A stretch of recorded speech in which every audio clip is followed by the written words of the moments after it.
You said you didn't try to shoot and you didn't try to kill the officer. And I'm going to put it to you that if you're in possession of a loaded firearm and you aim it at another human being, there's your intent. That you're willing to put your finger on the trigger of that gun, come what may. And he didn't just put his finger on the trigger of the gun. He pulled the trigger and hit the police officer in the leg, forever permanently disabling him. Yet this police officer, he did what he had to do to get back on the force. And interestingly enough, he only just retired at the time of this hearing, and he makes a statement that might surprise you. Now, this man was originally sentenced 27 years in prison for this attempted murder of a police officer, but up for parole after 20 years because of Act 132369, which gives anyone in Connecticut under the age of 21, not 18, you heard correctly, 21, it views that person as a child. So yeah, you get parole early if even if you attempted to murder a police officer in the state of Connecticut. Now, sometimes there are those that do so well in prison, maybe they deserve the right or earn the right for an early release anyways. Do you think this man will check those boxes? Either way, I have a shocking update for you at the end of this hearing, so stick around for that. And with that, let's jump in. Leonard Best, 296765. Thank you. This is a public hearing in accordance with Chapter 14 Freedom of Information Act, Connecticut General Statute 1-200, which applies to this procedure. Mr. Best, if you have any questions concerning the above, please bring your questions to the attention of the panel at this time. Again, this is a public hearing. Mr. Best, do you have any questions? No. Okay, and are you willing to proceed with the hearing at this time? Yes. Thank you. So as previously indicated, this is a Public Act 23-169 hearing. It's being conducted in consideration of parole application for Leonard Best in the number 296765. Mr. Best serving a sentence of 27 years flat with no probation to follow for assault in the first degree, criminal weapon possession, illegal possession of assault weapon, and weapon in institution. There is victim input in this case. There's also a offender accountability plan in place that has been reviewed and shows that he has completed programming such as anger management, alternatives to violence, Tier 1, understanding and reducing anger feelings, Tier 2, raising fatherhood, voices, and good intentions with bad choices. He also reportedly completed shadow work in prison of peace. He's reportedly participating in CFAR's Recovery Coach Academy, mentors youth at NYI, and maintains job assignment. Utilizing the statewide collaborative offender risk evaluation system, the offender's overall score on the RT falls in the moderate favors for Mr. Best, this is now your opportunity to express in words why you believe you should be granted parole, and you may begin. Before you do, Mr. Best, we have the 3-page letter. Yes. So was it your intent to read that to us? Because we've read it. Okay. So perhaps the most salient points to put on the record would be your opening 2 paragraphs, and then we could move into the questions. We only have 90 minutes for today's hearing. Okay. Paragraph she wanted that. First 4 paragraphs, she said. Okay. Good morning, honorable members of the board. Thank you for allowing me the privilege to speak today. The most important thing I will say today is how deeply sorry I am to Officer Jesse Bizzaro, the Bizzaro family, and the Bridgeport Police Department. Words cannot fully express any apology I make here today, but I offer you my wholehearted, sincere apology. I know my words aren't enough to prove how remorseful I am. That is why I have done everything in my power to become the man you see before you today.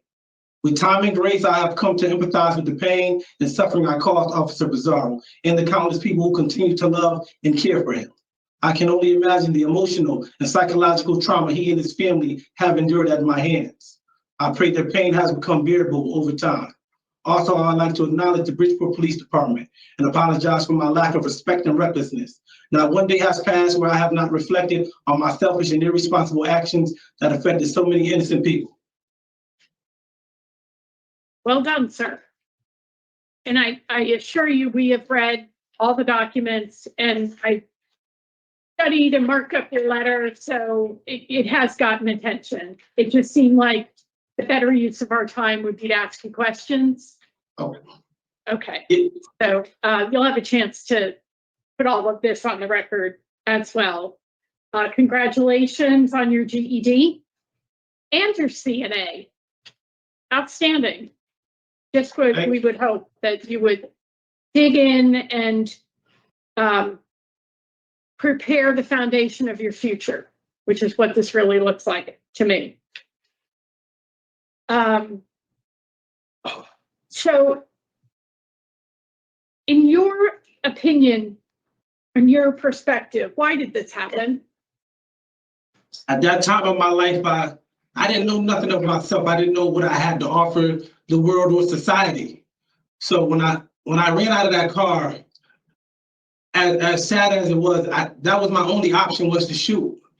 And doing the time and putting in the work that I put in, I realized that I had an option. But I also understand that there's the right way, the wrong way, and the long way. The right way is allowing me to pull over and just give the cop my information. But would I be the man that I am right now had I did that? So I try not to question God's plan for my life. So I understand that it happened for a reason. My paths and Mr. Bazaar's paths crossed for a purpose. And it's for me to find myself and to become into the man that I am today. What would the long way have been? The long way is what the long way is what God allowed me to take. Because the right way, I don't know would I be the man that I am right now. The wrong way, I could have died.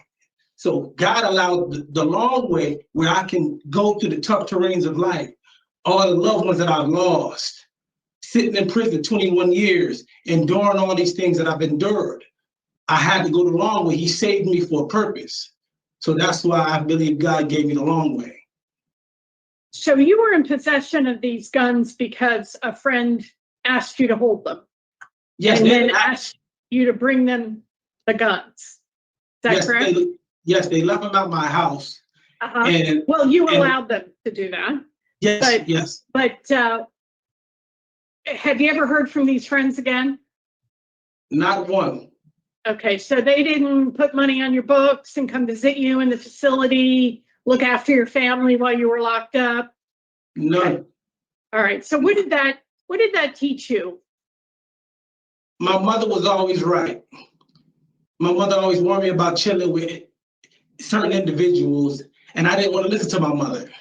But I come to find out that my mother was right. Mama is always right.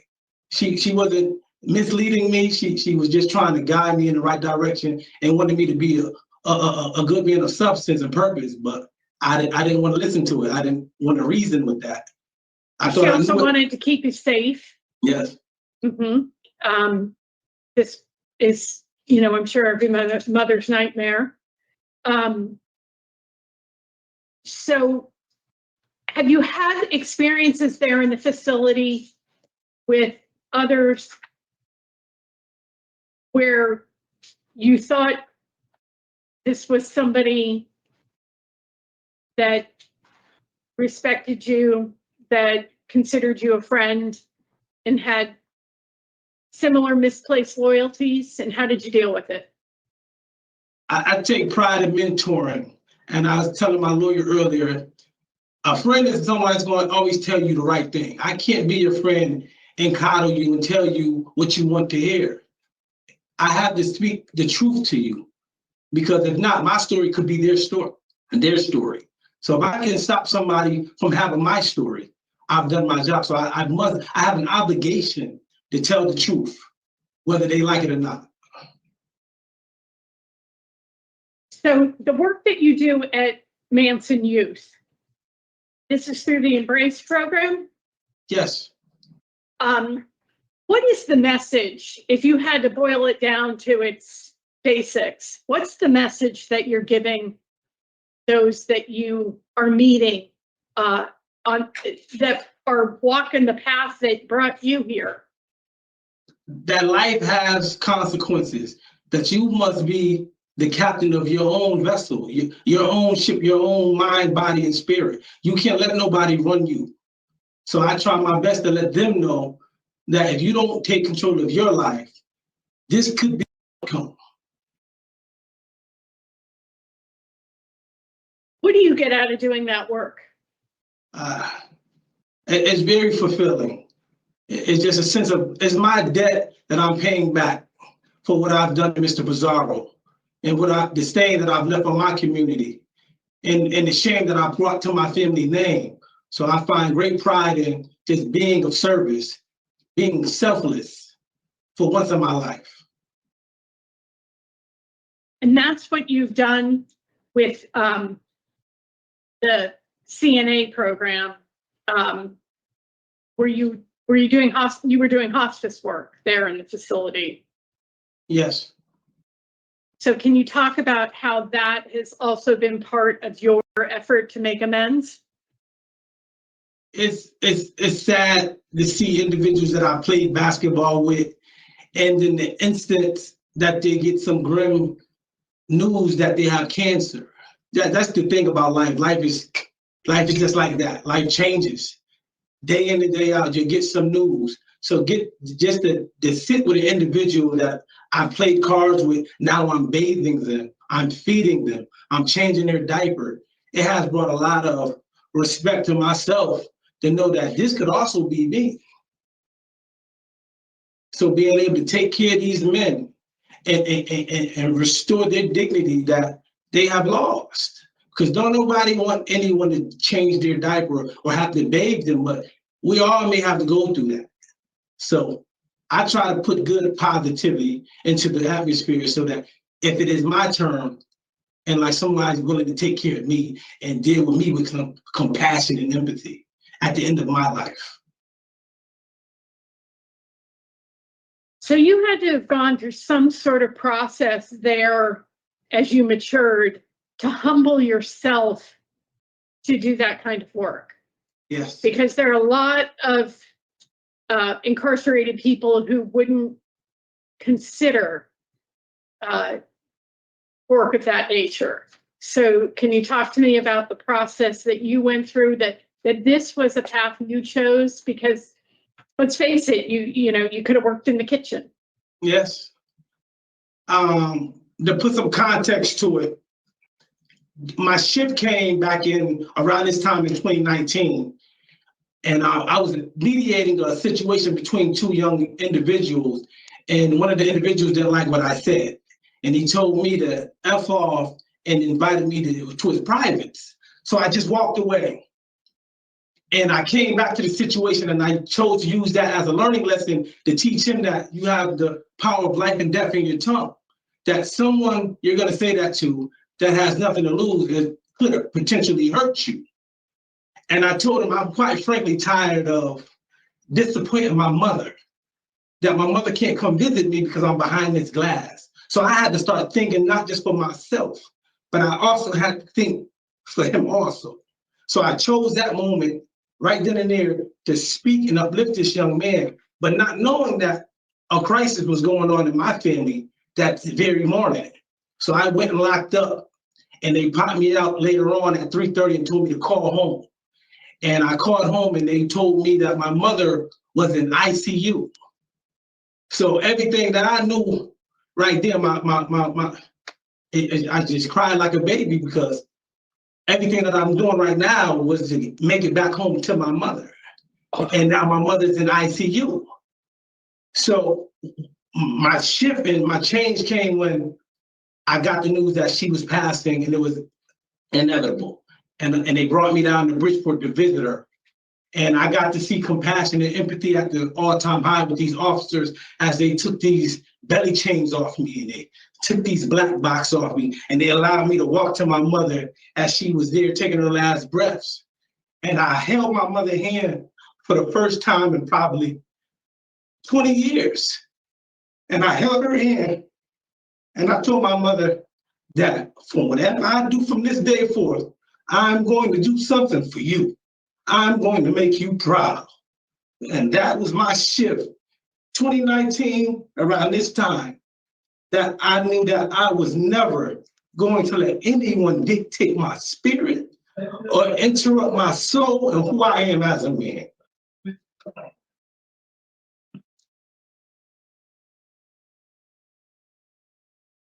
Thank you for sharing that, Mr. Best. Very moving. I'm glad you had that epiphany. And I'm sure your mother's proud of you.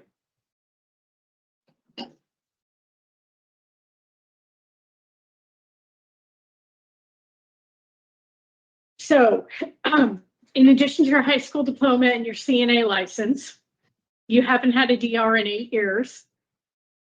You've served as a mentor both at MYI and in the Tier 2 program.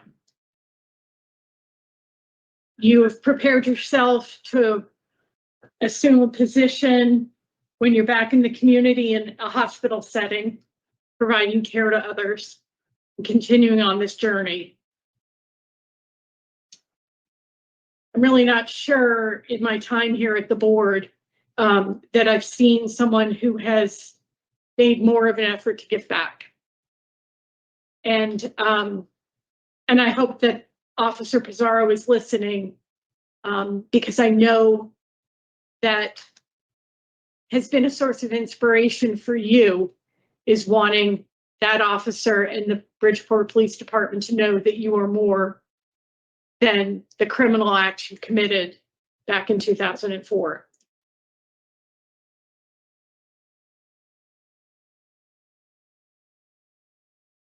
So you had a very limited criminal history, but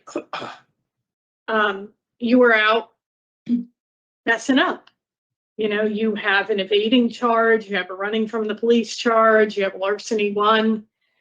You know, so that path needed a major interruption. I'm sorry for everybody for the shape that it took, because I can't imagine what it was like for Officer Pizarro to face the prospects of losing the career that they invested their heart and soul and their identity into becoming an officer. So perhaps we'll hear more about that as the hearing goes on. You know, I noted that you were on transitional supervision, and within 33 days you had these guns. So, you know, the choices were concerning. And, you know, you have 24 disciplinary reports for this period of incarceration, the last 2 of which were for fighting, and 6 total fighting DRs. And, you know, that gives us pause, because it's like, what the hell? You're doing the same thing in the facility in a structured, controlled environment that you were doing out in the community. You know, have you not gotten the message? But I think you've shown us that, as I wrote down from the documents I read, you moved from being a follower to a leader to a mentor.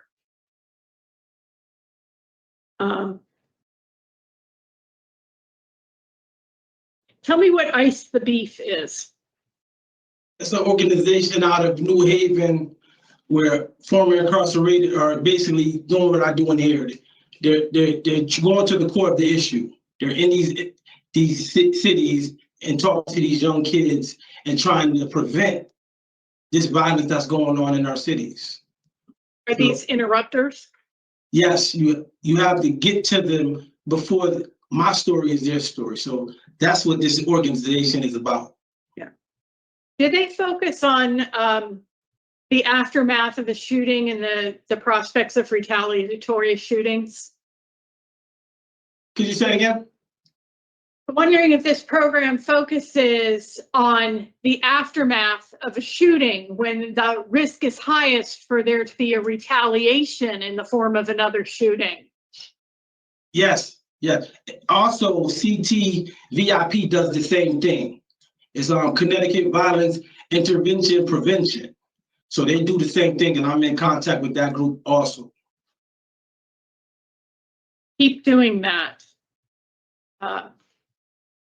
Because, you know, we're talking about a case from 20 years ago, what you were doing, Yes. and I'm hard pressed to see change. You know, in this position, you know, it's as current as, you know, individuals coming before us who were sentenced in 2023, you know, out in the illegal possession of firearms. And, you know, in far too many of the cases being willing to discharge a weapon. And we hear about people who are, you know, in the drug trade, and they're carrying a gun to protect themselves, their drugs, and their money. And they're acquiring these guns in the street, and they have no idea how to handle them. And that puts the entire community and our law enforcement at great risk. So with all of that said, Mr. Best, you were willing to shoot at a human being. And at sentencing, you referred to your crime as a mistake and an accident. You said you didn't try to shoot and you didn't try to kill the officer. And I'm going to put it to you that if you're in possession of a loaded firearm and you aim it at another human being, there's your intent. That you're willing to put your finger on the trigger of that gun, come what may.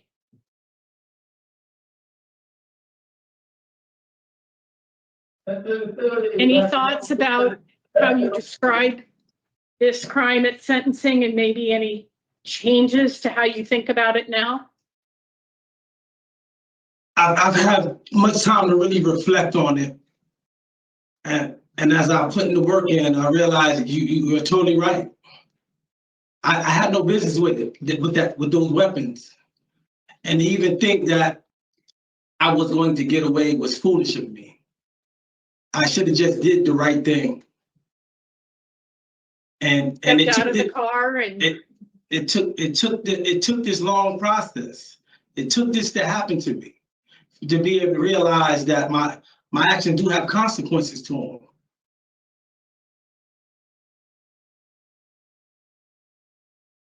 so beyond the consequences, talk to me about intent in the formation of intent. I didn't realize what I was doing in the moment at that young age, but me knowing that I had an option, I didn't use the right option. So just firing and doing it, that was unacceptable. That was very unacceptable for me to even do that, because that's not even who I am as a person.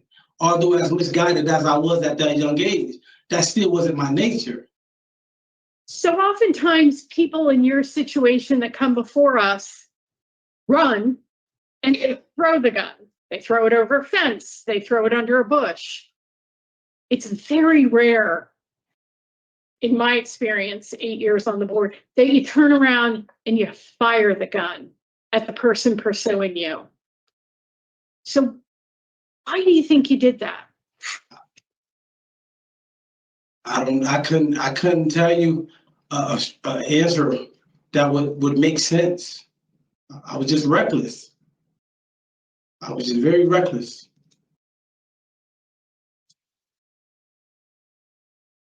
Well, I also read irresponsible and cowardly. Yes. So, but you agree that this was not an accident, not a mistake. No. Well, thank you for walking with me through this deconstruction of the case, because you know, we get snapshots of it at different times. We get the initial police report that we read the pre-sentence investigation, we read the sentencing transcript, and it evolves over time. And I can appreciate the self-serving nature at sentencing of saying, oh, I didn't intend to kill anybody. I didn't intend to shoot that weapon. And yet, you know, with reflection, maturation, and the growth that you've done, I think you can appreciate some of the criminal thinking or the fallacies that were informing your statements leading up to that point in your incarceration where you want to change. Yes. Okay. Well, I appreciate you talking with me, and I need to allow my colleagues the same opportunity. So I'm going to pass it on to Mr. Rodriguez. Thank you, Madam Chair. Chairwoman has done a lot of good questioning for you already. You've answered a lot of my questions that I would have had. Your story of how you got to the shifting of your behavior and who you are around your mother was very, very powerful. And I just wanted you to know that. Absolutely, it seems that you really, I was not expecting this individual coming into this. And you know, you've really done a lot of work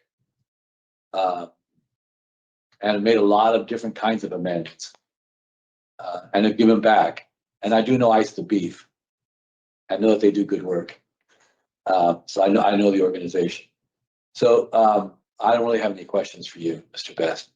Thank you so much for the work that you have done, and good luck to you. That's sure. Ms. Chance? So I'm gonna say, Madam Chair, you asked 3 questions, which is what I had, but I want to go back and ask Mr. Best. So you said programs improved your character. You used to be a follower. Now you're a leader, a mentor. And what I want to ask you is, when did that occur to you? Because it goes back to the decision you made when you turned around and fired at the police officer. So which of the programs that brought all that awareness to you, or was it more than one? It was tier 2 really touched me. I had a privilege of working alongside Mrs. Jacqueline Gordon, who was the addiction service counselor. And this woman was amazing. She come in, day out, and she just made a change. She didn't care who came. If it was 2 people in there, she was gonna call. And she called on me faithfully. And I went 5 days out of the week to set that room up with her, and she just drilled into me just things that I knew I needed to hear, these positive aspirations that I know I can get to. And she truly believed in me, and I never wanted to let her down because as much faith she put in me. So I knew I had to do everything that I had to do to be the man that I know that I could be, because she truly believed in me, and she told me every time that we sat and talked. And so how do you think that you can give back in the name of the victim in this case? How can you demonstrate to him when you're back in the community that you have truly changed, your character is different, and that when you go back and look at what that decision that you made, you knew it was a poor decision. So how can you go out and demonstrate to him? Continue my outreach. Go ahead. Continue my outreach. I have a great calling on my life. I know that God is guiding me. He's kept me all these years. He's motivated me. I've never drank in here. I've never done any type of drug in here. I know that this is a place for me to continuously to uplift myself and build my structure from within. It's one thing being locked up physically, but to be mentally and emotionally and spiritually locked up, I can't allow that. So I have freed myself in those three aspects, mentally, spiritually, and emotionally. And that's going to allow for me to go home and transcend that into my community where I can be of service. And if I remember correctly, so when you go back in the community, are you going to, I know you said that your father is ill now and Yes. your sister is in charge of all its medical. So are you going to go back and work as a CNA to take care of your father? Yes, I currently have the plans for that to be his full-time caretaker. He's 83 right now, so I understand that it's going to come a time when he's going to pass, but I have other opportunities to work in hospitals and in care services when that time comes. And, you know, my other question was where you were gonna do your volunteer work, but you have indicated where they are. Now, you're currently in CCAR. When do you finish being a recovery coach, or do you have to continue that in the community? I would have to continue that in the community. Okay.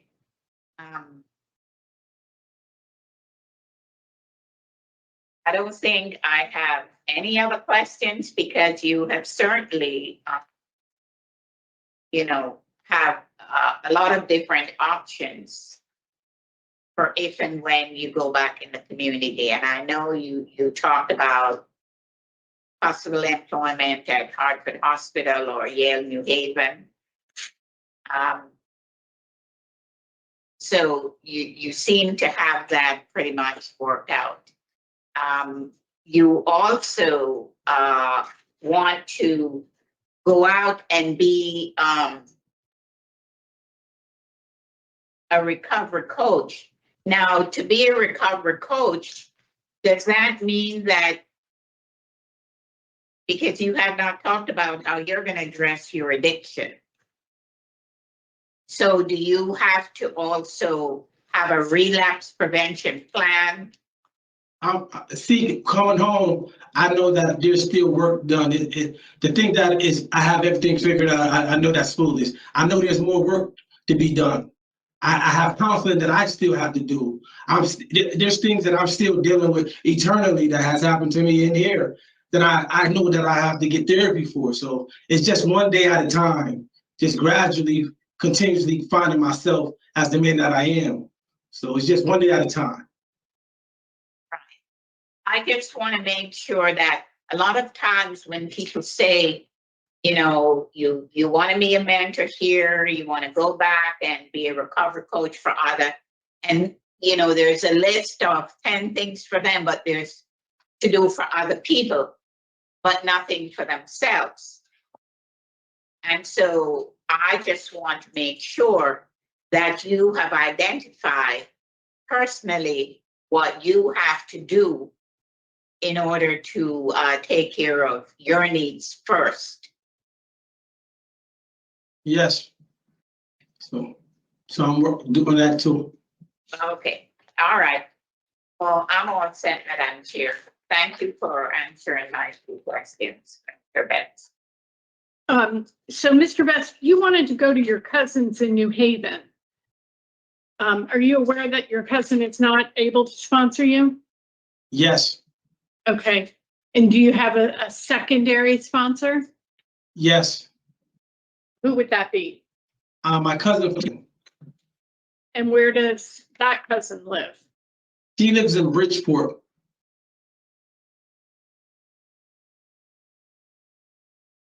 Okay. And your dad is living where? My biological father is in Bridgeport. And my foster father is in West Haven. Okay. And who is the one that is ill? That's my foster father. He's in West Haven. In West Haven. Okay. So as the caregiver under the program that's in place for family members, you would live there. I would be able to take the train back and forth because my sponsor is in New Haven, is in Bridgeport. All right, and you might, under supervision, be able to change that. Okay. I was pleased to see when you had named your New Haven cousin, because I really think you need to stay out of Bridgeport. And my other question, between CCAR, and I know you've only been in it a month, and Tier 2, as well as aftercare, I'm wondering what you learned about PCP, because you identified that when you were interviewed by Officer Wangersman as your drug of choice, and something that, you picked up between the ages of 11 and 13. That's incredibly young. What did you learn about PCP? How it distorts your mind and it causes you to do all type of things that you normally wouldn't do. I've seen individuals that have eaten brain and killed people on PCP. So I'm glad that I wasn't far off as these individuals that are sitting and writing. Right, but you were using that drug every day. Yes, and I didn't lose my mind. Even if you didn't start that till 13, you committed this crime at 19, almost 19. So that's already, perhaps it didn't become a daily habit until a little bit later. But why I'm asking you is because it's not just the power of what that drug does when you're under the immediate influence, but it's important for you to appreciate that that drug does permanent damage to the structure of your brain in ways that your brain cannot recover. So it's incredibly dangerous to pick that drug up. And we don't even yet know what the long-term impacts as we age are on people who were chronic users in terms of dementia and Alzheimer's and things like that.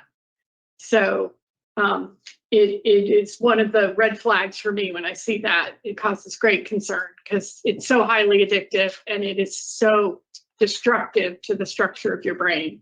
So I wanted to make sure you appreciated that as you look at your own recovery issues. Okay. Yes.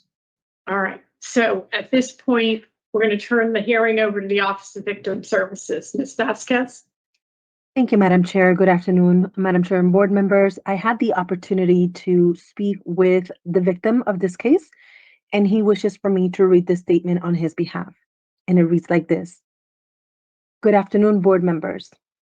If the corrections facility and you as the board members feel that his rehabilitation is to be a positive one, that he is a changed man, and that he will be a positive person to society, I am okay with him being granted parole.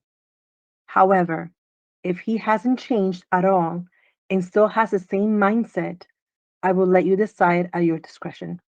Thank you, Madam Chair. This is all that I have for this case. Thank you so much, especially for all your efforts today. You're welcome. Thank you, Madam Chair. I want to take a moment, Mr. Best, to reflect on what you just heard, because you have been given grace. I fully expected that officer to oppose fundamentally your release. And I'm hoping that the officer has listened to the hearing and knows that we make, with great confidence, acknowledgement of your rehabilitation. And these are efforts that were self-guided. So take a minute and appreciate that, because it's been a long time coming, hasn't it? Yeah. Yeah.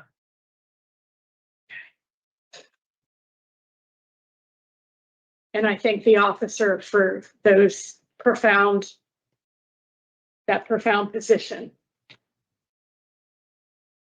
At this time, each of the attorneys will be afforded the opportunity to make a statement. We'll begin with State's Attorney Coyne. If you have any statements or comments you'd like to make, you may do so now. Thank you. Members of the board, the state just wants to make its position known. We also had contact with Patrol Officer Jesse Pizarro. He retired last week. He did want the board to also know, he's been in contact with our office today. He's aware it's going on, but he lives in pain every single day of his life. His right leg was struck by Mr. Best when he was at a fence and turned around and there was no way out. He couldn't get over the fence in time, so he turned around and he shot him. He's very lucky that he shot him where he shot him, because we probably wouldn't be here today if he'd shot him in any other position, an artery and a heart. So in some way, where you shot, the location, it saved you, and you're here today, as well as this officer, so he could be there available for his family. But he has a titanium rod in his right leg that he has had to endure. Every single day you've been incarcerated, every single day he's been in pain. So there's been suffering, even for the victim, at no fault of his own in the line of duty. I do find what Ms. Turner was stating as well, the mercy that he showed is admirable, but that's what I expect from my experience with law enforcement. They are noble. They do want the best for these people. Even when they arrest them, I never see ill will when they come in here. It's always noble, wanting the best for them when they are incarcerated or when they are released, because they don't want you back into prison, nor does the state of Connecticut. But I just had to add that because he is in pain and he's now going into retirement. And as all of us know, as we age, all those issues just get worse and worse as we age in the elderly, because all of us have cared for elderly parents and we know all the aches and pains that occur. And he's had to endure this even in his young years. I do want to highlight the drug addiction. It's a big concern for the state of Connecticut. You were up to 5 bags of PCP. You had self-reported that to the parole officer. I recognize that you have self-reported as well, that you didn't access anything in the prison, which is great. But I do agree with Ms. Turner that there is more addictive principles and properties associated with addicted PCP. And I am not in any way taking away from the horrible circumstances in which you endured as a child. It is horrible. It is tragic. It is trauma. It is everything. But your circumstances also led to a really bad decision, and it impacted many, many people. And you have recognized that here. But also, one bad choice leads to another bad choice, leads to another bad choice. And my concern for you when you get out, because you haven't done any of that treatment, even in prison, to identify the psychological aspects of that addiction. And we deal with a lot of PCP addiction in this office.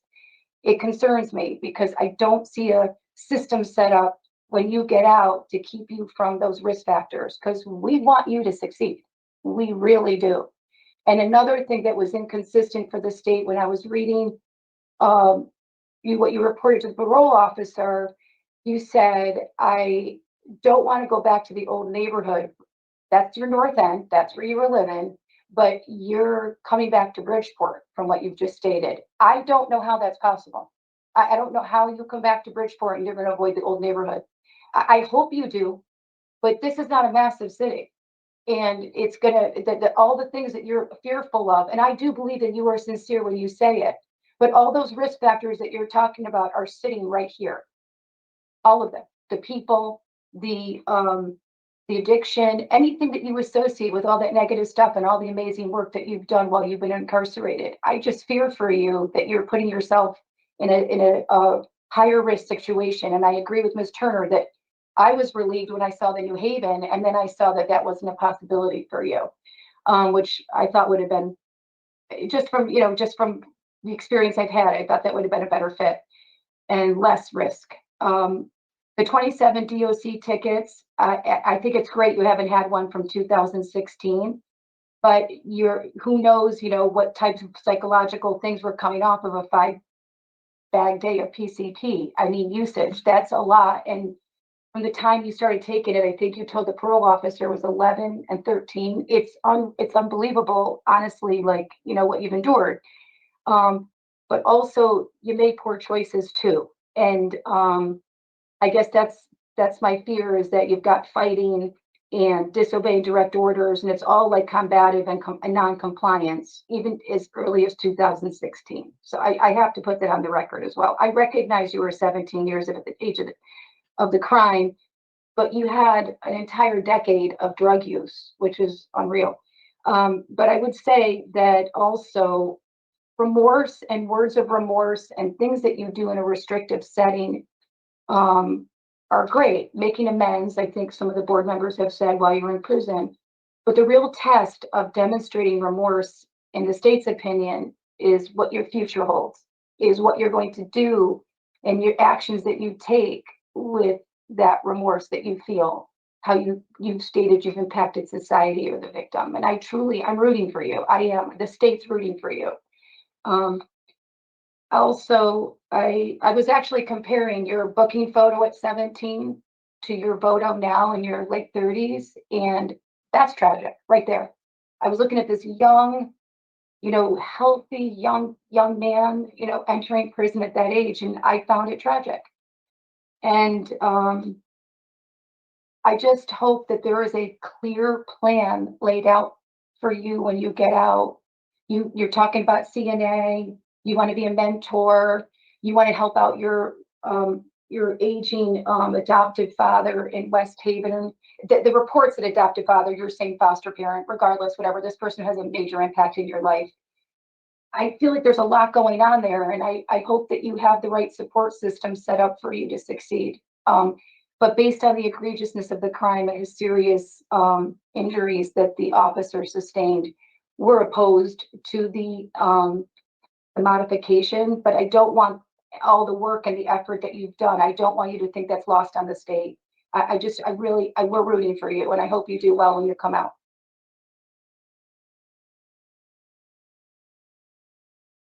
Thank you. Attorney Petit, if you have any comments or final remarks you'd like to make, you may do so now. Yes, I'll keep it brief. Thank you. Thank you again, board members, for this opportunity for Mr. Best to go in front of you today. I want to first acknowledge again Officer Pizarro and just thank him for his grace. I know that for Mr. Best, that means the world, even if it's not necessarily forgiveness, but just acknowledging that Mr. Best could have changed, and that, I hope that the person you see in front of you today is someone that has changed. I know that even though Officer Pizarro did not die, obviously the injuries were lifelong, whether you're going through a metal detector, trying to run, anything, everyday life is obviously affected by that. So I just want to send my condolences to him and his family, and again, thank him for his statement today. So as you see, Mr. Best has really taken the past 20 years to rehabilitate himself. He and I have had a lot of conversations about his actions that day with Officer Pizarro. I've never seen a lack of remorse from him, just in the conversations between the two of us. I think he has so much gratefulness for the path that led him to who he is today, but he's always been aware of the fact that where he is today was sparked because of the terrible actions he took against Officer Pizarro. As you know, in the packet, Mr. Best had a really tough childhood. He was born into drug abuse, prison, his father was in prison. And then as a toddler, he was adopted, but he continued to suffer abuse at the hands of his adoptive parents as well. So even as a young child, he didn't have that nurturing and that love that a child necessarily needs to succeed in the world. He suffered abuse at the hands of more people as he aged, and he eventually fell into the wrong crowd, as so many of us do. Unfortunately, he made choices worse than most of us make. But I think that it was really the root of it was a scared, angry boy who was just not given the opportunities that most of us get. And he was 18 years old, so he was an adult. But I would just, as you know, an 18-year-old often has the same characteristics as a juvenile. He was reactive. He wasn't thinking about the long-term consequences. He wasn't thinking about anyone but himself in that moment that he shot the gun. And he's aware of that now. Now, since he has been incarcerated. As you know, he's taken many programs. I think that one of the programs that he took, or I believe there were two, the fatherhood programs. I just think that it really is a testament to who he is, because he is not a father. He took those programs in the hopes that one day he can be a father. And I think that it also gave him some insight on his own parents and how some of their actions may have affected him. And it gave him the capacity to forgive them for the abuse he had endured, which I think was a big part of how he was able to forgive himself and how he has been able to grow and become the leader and the mentor that he is today. If you'll see in the packet, he was awarded the Daryl Stark Award recently, which was voted on by all the inmates within his community. And I think that, yes, I think that really speaks to who he is within his community in here. He's reliable, he is a mentor, he's understanding, all those things that you would look for in an individual who can serve their community rather than take away from it. Now, Attorney Pettit? Yes. Can I just add, so Sure. This is an award that's voted on not just by those in the unit, but by the unit counselor and the unit manager. And it is for exhibited selflessness, assertiveness, courteousness, reliability, integrity, friendliness, intellect, caring, and enthusiasm. That's remarkable. Yes, thank you. I think it really is remarkable, and it just says a lot about who he is. And again, he was a CNA. He is a CNA now. He became a CNA back in 2022. And I think it's something that a lot of people couldn't handle, even in prison or out of prison. It takes a special person to be able to do that kind of work. And he really, I can tell that he just is passionate about it and he loves it. And he's thrilled to be able to continue that at whatever point he is released. He does have plans to become a CNA for his father, but he also has multiple sisters who are in the medical field that are in the New Haven, West Haven area. And I've spoken with them and they have indicated to me that they are more than willing to help him find other employment as a CNA if he needs it. They also indicated to me that they can offer him rides in between New Haven, West Haven, and Bridgeport. Unfortunately, the home that he was going to live in New Haven, she is not able to sponsor him. But I did speak with his cousin Felicia, who is in Bridgeport, and she indicated that he can live with her. And I know ideally you would like him to stay out of Bridgeport.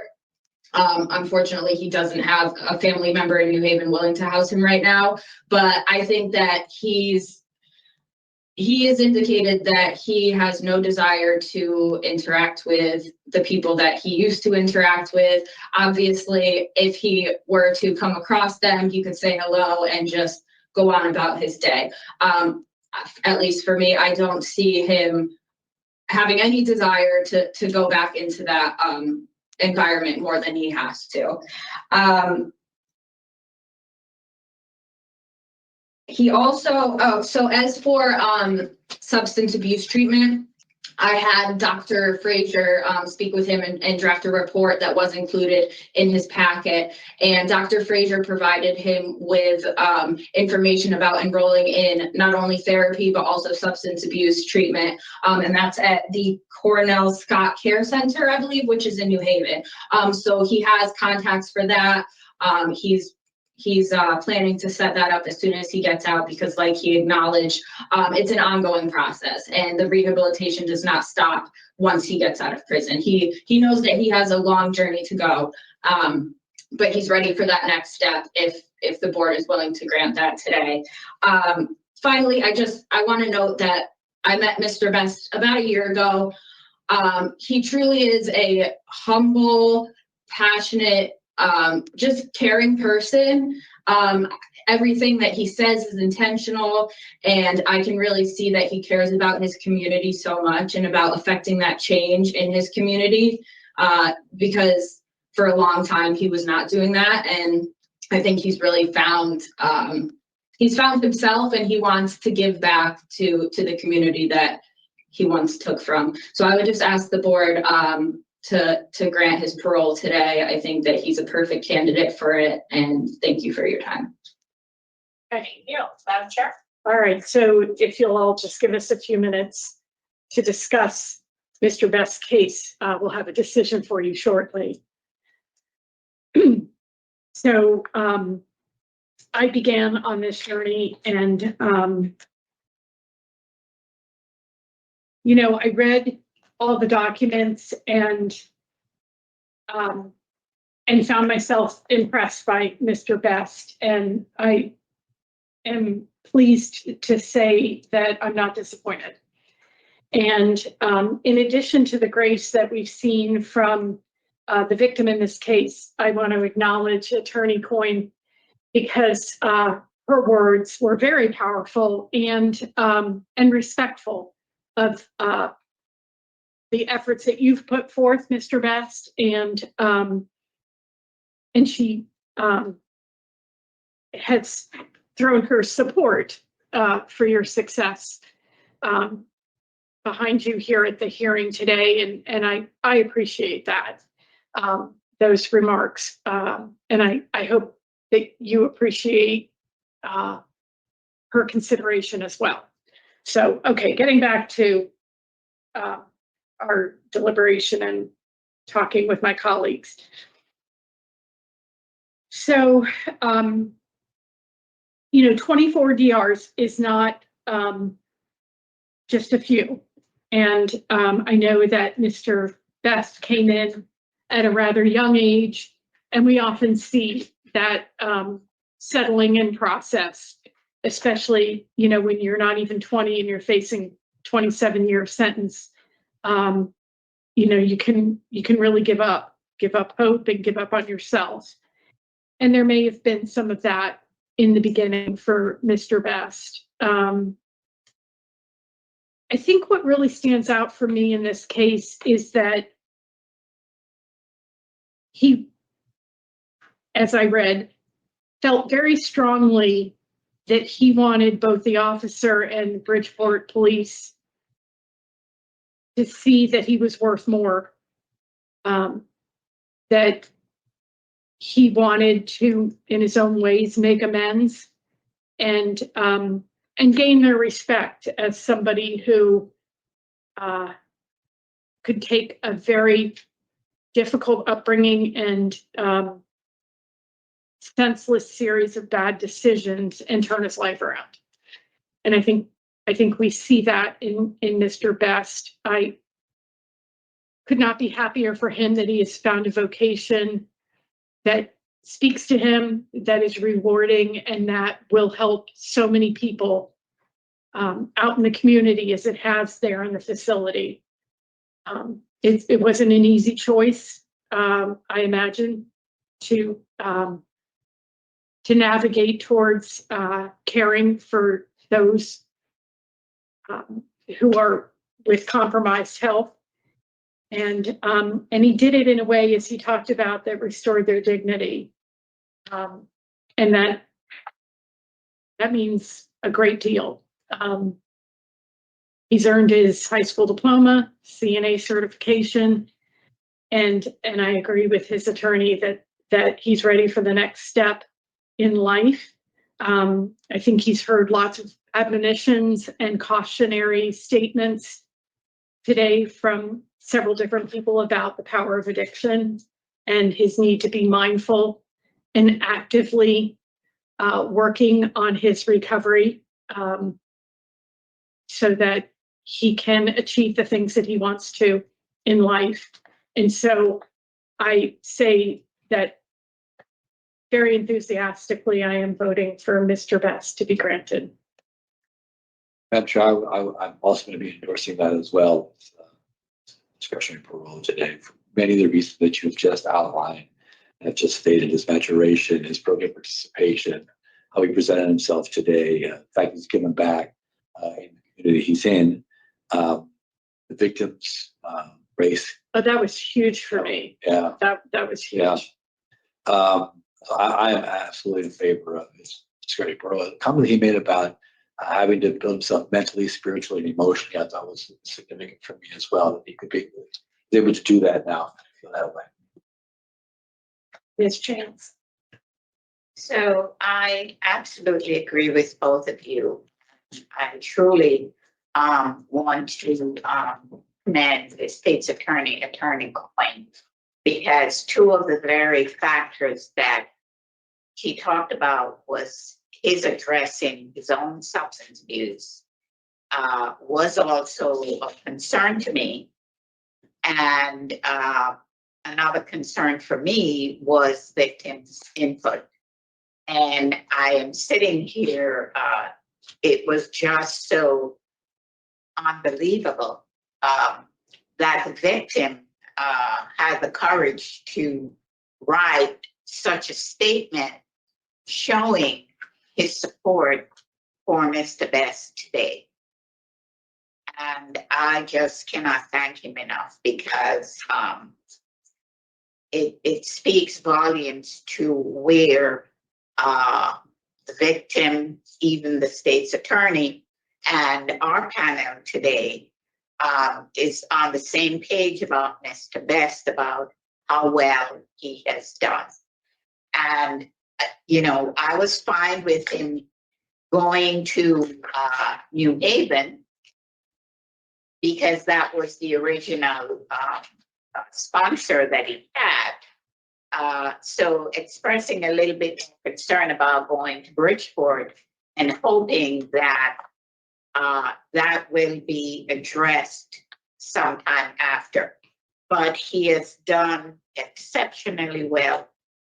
It's very rare that I come in with a grant, because I've never done that with a 23-169, because there are always issues and concern.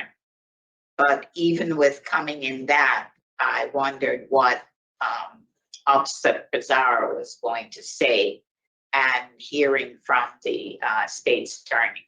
So I'm just expressing my appreciation to the state's attorney and to the Officer Pizarro.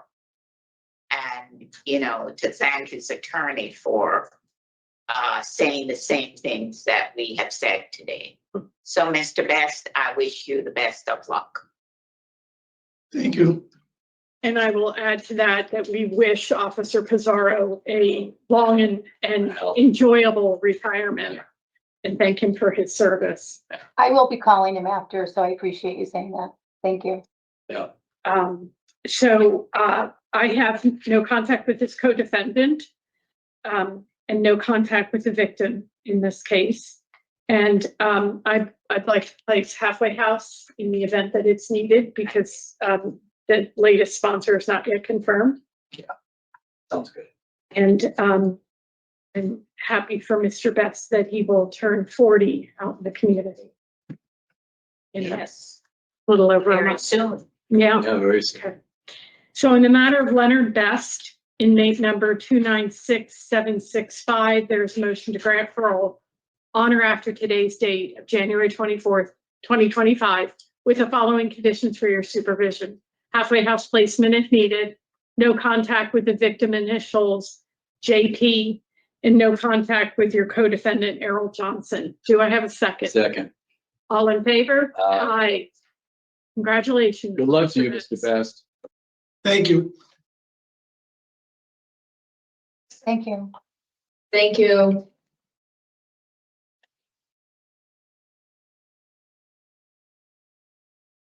Okay, and the crazy update that I have for you after this case is because I wanted to know, hey, is he still out? And what happens? It shows that his brother was killed by a police officer literally within weeks of getting out. So I gotta tell you, I have to admit, when I first Googled this, because I'm going through the spreadsheet, I'm going through old hearings, and this hearing, you know, it took place 1/24/2025, so like 6 months ago, and you never know what updates there might be. So I did my own Google search, and I saw that, and I said, "Oh my God, he was killed by a police officer." I didn't realize it was his brother, and I jumped the gun. I wrote Sir Richard and Lady Ollie. I said, "You won't believe it," but no, his brother was. Now, there's not much. Things have like gone radio silent, but I got to tell you, trying to find out what happened in this case where his brother was killed was really difficult, and that is a problem with news. And now I'm not going to go into that classic news ad about that's why you should go with blah blah blah news company. No, I don't have them as a sponsor. It really is nuts. What I mean by that is I was going through these articles, and here's one article. Look how sketchy this one is. It says Bridgeport police shooting ruled a homicide, and here it makes me think, oh my god, the police officer is going to get in trouble. He shot him without, it was rolled like, but it's not. It's just rolled that he was killed. But they're not stating that it was an improper homicide by the police officer. And and then you go into the other articles that are written later, and basically you have the families of him claiming that the police officer shot him without any reason whatsoever. Here we have. So you get what I'm saying? They're saying justice for Deshaun, who's his brother, and that he was shot without any provocation, and it was an illegal shooting and essentially a murder. And I'll just cut to the chase. I read through the articles, and it shows in the body camera footage that he has a gun next to his body, and that he pulled out the gun, and that's why the police officer killed him. But they're saying, no, it wasn't a gun. It was a vape pen. That's what the family and attorney is saying. And like I said, again, you go to this original article, and it says, Bridgeport police shooting ruled a homicide, making it seem like, okay, it was a vape pen.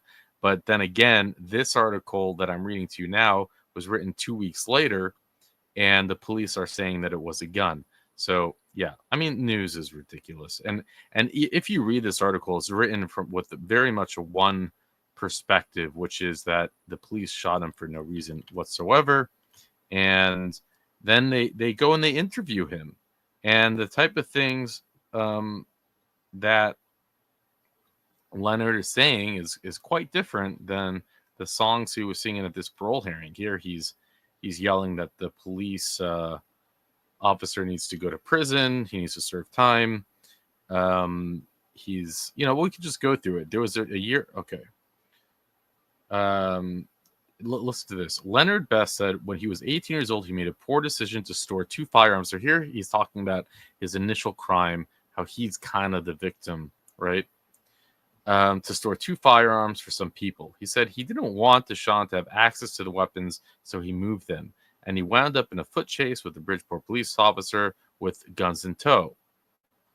He said at the time, he chose to flee and shoot the officer, a decision he now understands was the wrong one.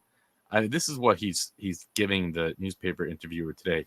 I needed to move the guns. I didn't want my brother to get it. I chose to shoot. I understand that was the wrong decision.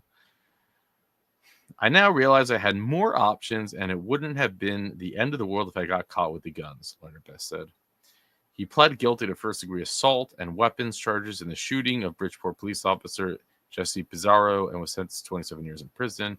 He said he received nearly 4 years off his sentence in good time credits while incarcerated, and then was granted an early release after a hearing before the state's Board of Pardon and Paroles January based on the work he completed to rehabilitate himself while incarcerated. He was granted a hearing as part of a relatively new law that allows those who have been given lengthy sentences for committing crimes while they were under the age of 21 to receive a review of their sentence, he said, even though he was granted a hearing. He still had to prove to the board that he was able to commit to contributing to the community upon his release. He and Deshaun and other family friends were able to celebrate his 40th birthday together on March 14th. A little more than 2 weeks later, Deshaun died after being shot during a foot chase on March 31st.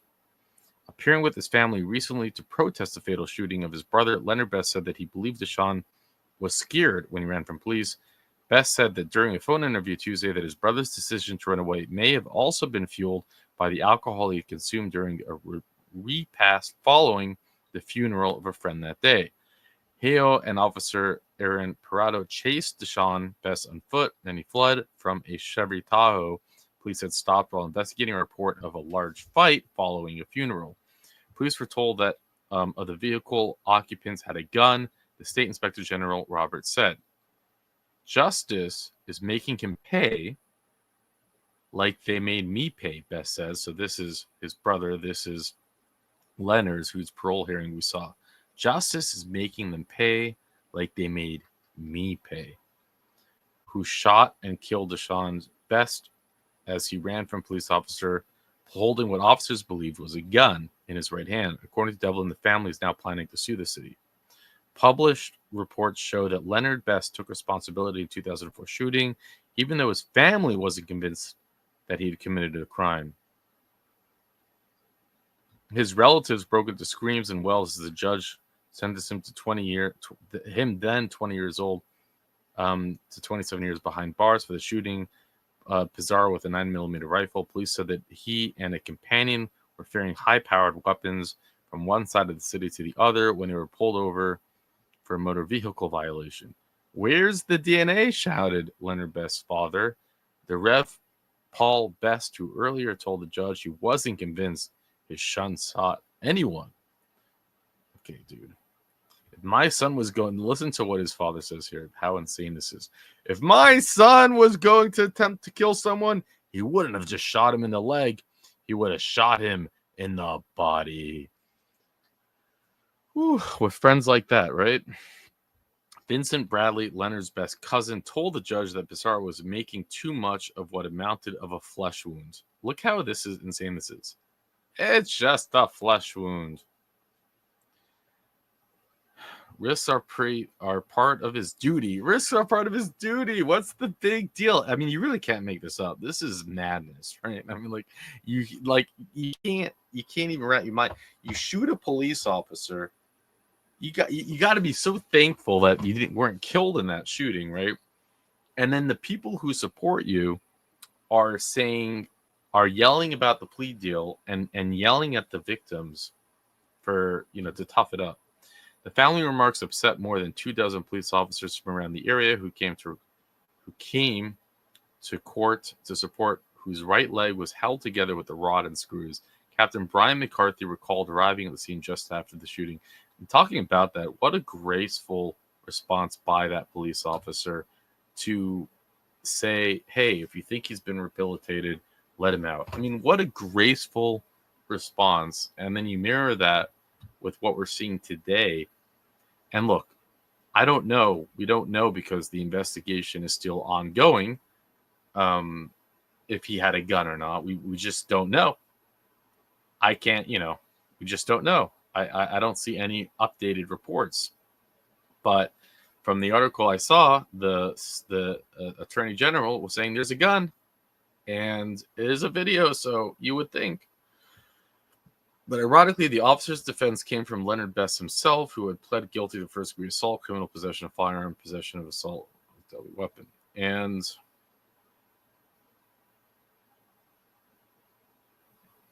I apologize to my family. It's hard for them to go through this, Leonard Best said at the time. I confess to this. Yes, I did it. I did not intend to shoot him, but at the time I didn't want to get caught with these guns. Please forgive me. I'm truly sorry what happened that night. It's funny that PCP is not mentioned anywhere here. Almost makes me wonder. His plan now to keep his brother Deshaun's name alive by carrying on the volunteering work he was doing. I want to be a voice for my brother to keep doing the things that he wanted to do. I want to keep his memory alive. Look, and this can't be his fault that his brother was shot, right? I'm not trying to push all the blame here. There's too much unknown information for me to really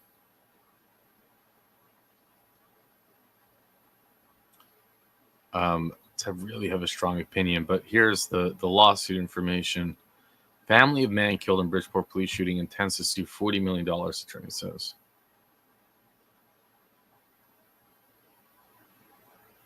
And they announced in the press release that he planned to hold a news conference Wednesday, demonstrating that he wasn't holding a gun, but rather a vape pen. Here's a screenshot of the video. It doesn't look like they're showing anything here. I think this is the police officer, and I don't know what they're pointing to there exactly. It says a screenshot from this video showing a Bridgeport police officer chasing a man later identified as Deshaun Best. Best was shot and killed following the chase. The video was released by the state to the Inspector General on Friday, who said it appeared Best was holding a gun. So appeared it's so crazy. It's like just, I mean, there's a gun there, there's not, right? So and that it had been found next to the man's body. So either you're saying the police officer planted the gun there, or he's holding it. But why use the words, is it appeared he's holding a gun? You would say he was holding a gun, and it was found next to his body. But I guess when you have inspector generals like this is what makes police officers just terrified to even do their job, right?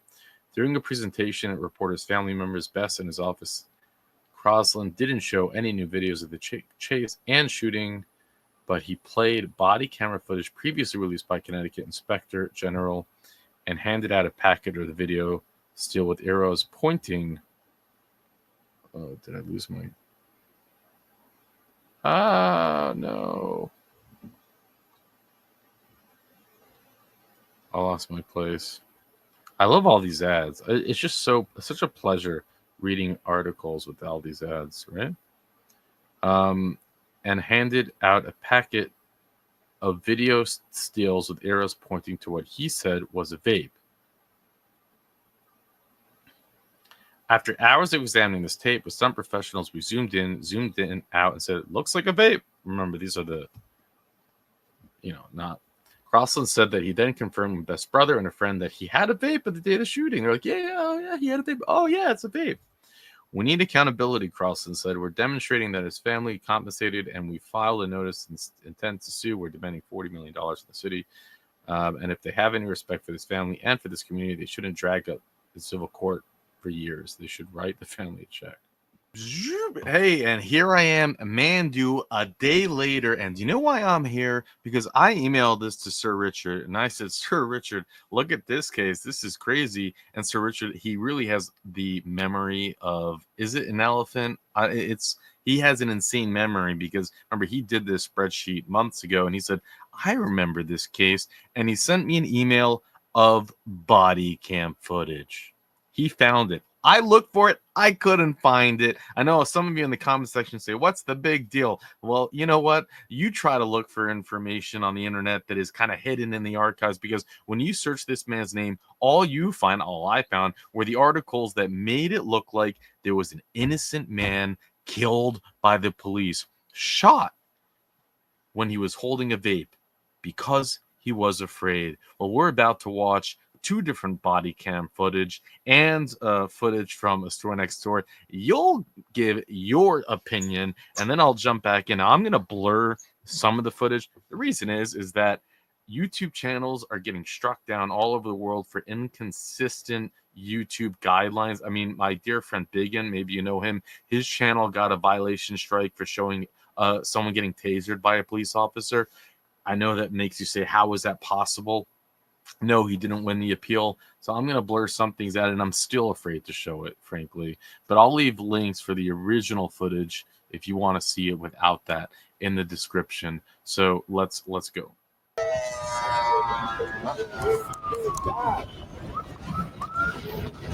mean, it died just now. I'm over. Yo! 33 foot pursuit. Eastbound on Boston Ave. No, you're gonna get tased. You're gonna get fucking tased.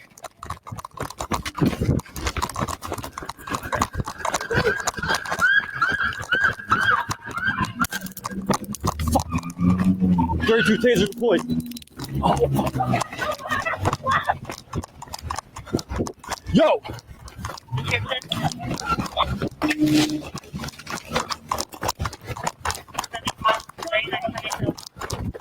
Yo.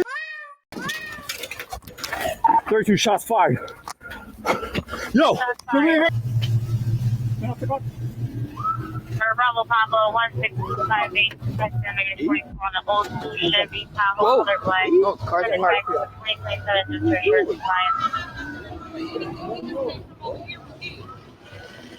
Can you just step out? We just gotta pat you guys both down because somebody said something about a fire. Firewall down there. Okay, well we got it. Well, now we're here. So if you got nothing, then it's quick, and then we'll let you go. 39 for pursuit. Stop! I'm gonna tase you.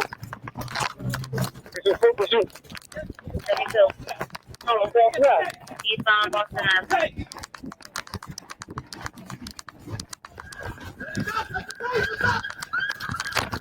Stop fucking running, yo! Units out for pursuit. Cinco gas, no left. Touch, get him, get the car out.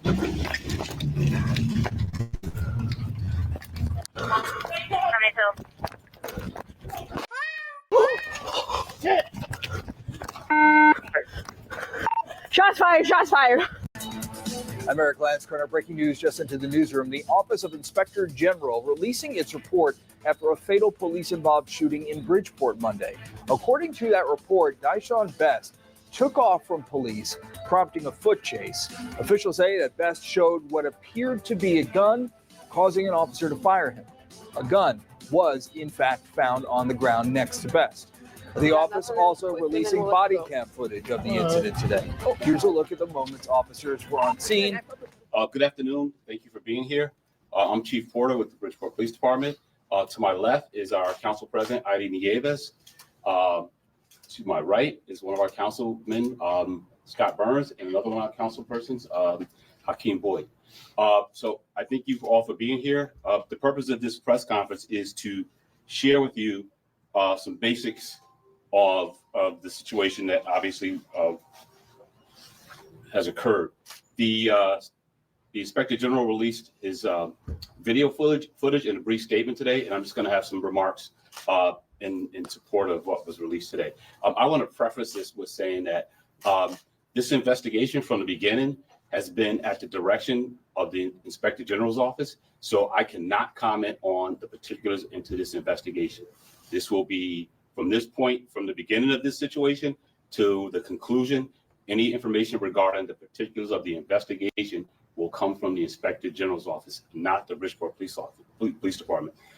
That was put in place by our legislators, I believe, in 2018 to create impartiality, and so there's no atmosphere or specter of any conflicts of interest. So all that will come from them. We will direct you to their PIO person if you need to, but that will all come from them. So I'm going to read a prepared statement and a few comments, and I may or may not be able to take a couple of questions. I'll let you know. So again, good afternoon. Early today, the Office of the Inspector General released video footage related to an officer-involved shooting that resulted in the loss of life. First and foremost, I want to express my deepest condolences to the family and loved ones of Leonard Best. Any loss of life is tragedy, and I know this situation has deeply affected our entire community. The Bridgeport Police Department is fully cooperating with the Inspector General's independent investigation. We believe in accountability and transparency, and we are committed to ensuring that all of the facts are reviewed fairly and thoroughly. I also want to acknowledge the officers involved in this situation and my police department. Police work is unpredictable, and officers are often faced with split-second decisions in difficult situations. As a standard protocol. Okay, and I'm going to cut that out, but again, I'll put the links if you want to see the whole thing in the description. But I need to point a few things out. Let's remember. Here's what I'm going to stick with. In my original unpacking, I actually thought, I'm like, look, we just don't know. We don't know until we see the body camera footage, right? Maybe he just ran away. He had a warrant. He had a vape in his hand. But you can clearly see what was happening here. So the cops were called because a gun was shown and there was a fight. They were given a description by the caller. Police pull the car over and they say, hey, we need to check you if there was a gun. Someone said there was a gun. Oh, no. The gun was over there, he says. And then he runs. And then you see him pulling into something. That's not a vape. And it's crazy that everybody's thought. And if you look at it, this is what pisses me off. Because I really do feel like I'm being straight up manipulated to by the media. And I hate that.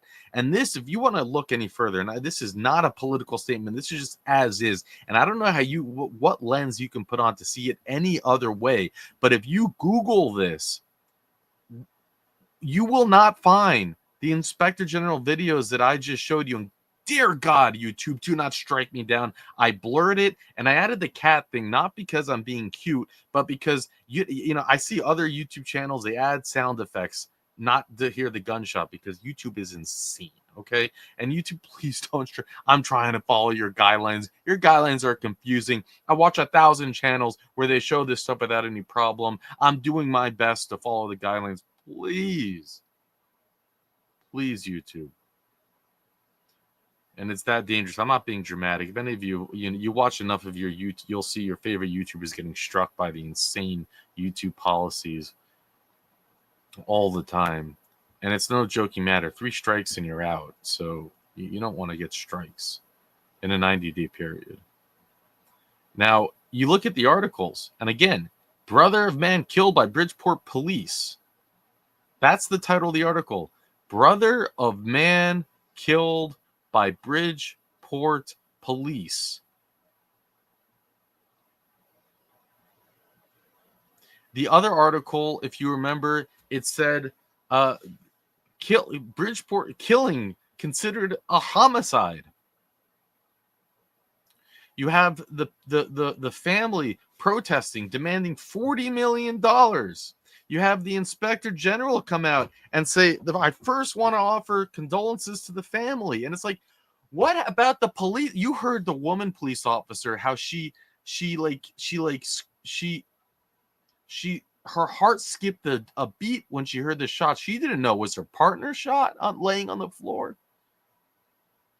You think the cop wants to now and have in his conscience that he took a man's life? It's so one-sided, but not only that, it was all written in a way. It had me believing that it was an unjustified shooting until I saw this footage.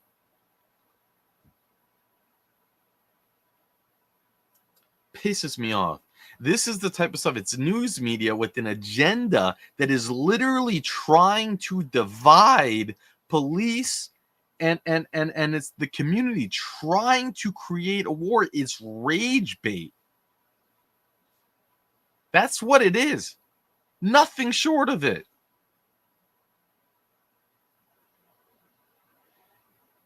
If you watch if you read just the news articles available out there without seeing this, you would think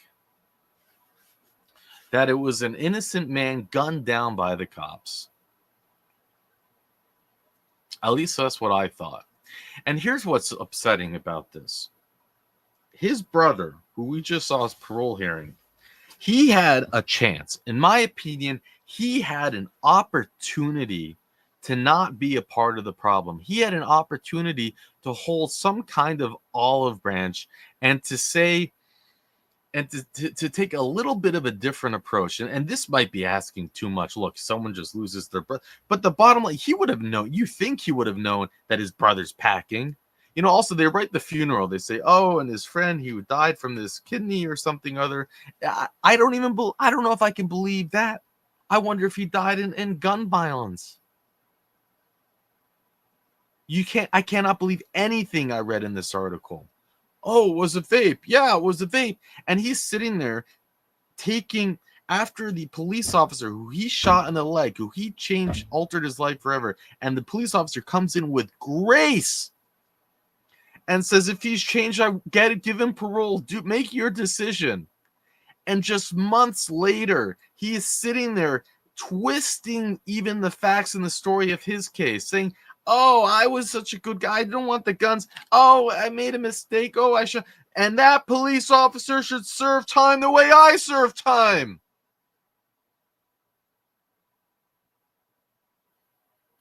And it's just as disgusting. You really think he didn't have a gun? You really think that he planted the gun? Isn't it crazy how even the inspector, how the articles are written? It appeared he had a gun. There was a gun found next to him. What? How can it be written that way? What you are implying by those words is a police officer planted the gun. How else did it get there? It appeared he had a gun in the video. And there was a gun found next to his body. Ho ho! How did it go? Whoop! Poof! Magic pop. Oh no! Hey, son, didn't you say that he had a vape at the funeral? Yes, he had a vape at the funeral. A black and silver vape. Yes. Oh, that's strange. He has a black and silver gun. How did it get there? I don't. It must have been the vape. And it creates, again, the divisive. And what I mean is, like, there could have been some type of, he could have, instead of screaming off the rooftops, give me $40 million, lock up the cop, police violence, defund the police. How about stop running around with bloody guns?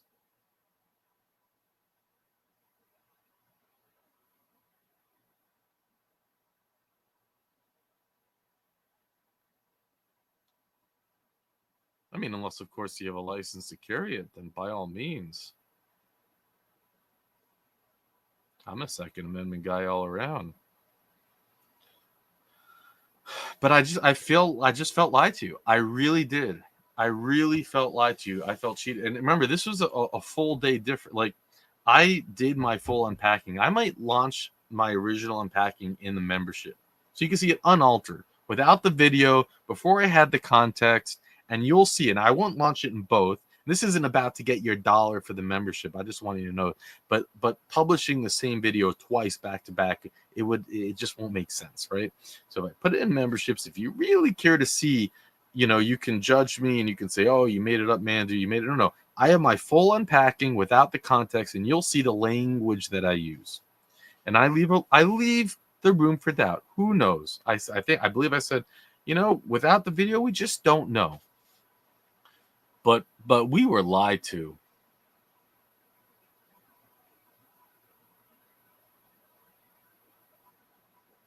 And again, it was like, there's no other articles. There's no, like yeah. Anyways, I don't know. That's it. That's my rage for the day. And if there's anything we can learn from this, it's that the media truly will lie. On every side of the aisle, not Republican, good, Democrat, bad, Democrat, good, Republican, bad. Like, we are in the world where I don't think we can trust any media. We have to do our own research. This would be a perfect plug for that. What is it, that news site that they bring both sides? I'm not sponsored by them, but a perfect plug for that. Anyways, with that, I'll let you go. Good afternoon, board members. If the corrections facility and you, as the board members, feel that his rehabilitation is to be a positive one, that he is a changed man, and that he will be a positive person to society, I am okay with him being granted parole. However, if he hasn't changed at all and still has the same mindset, I will let you decide at your discretion.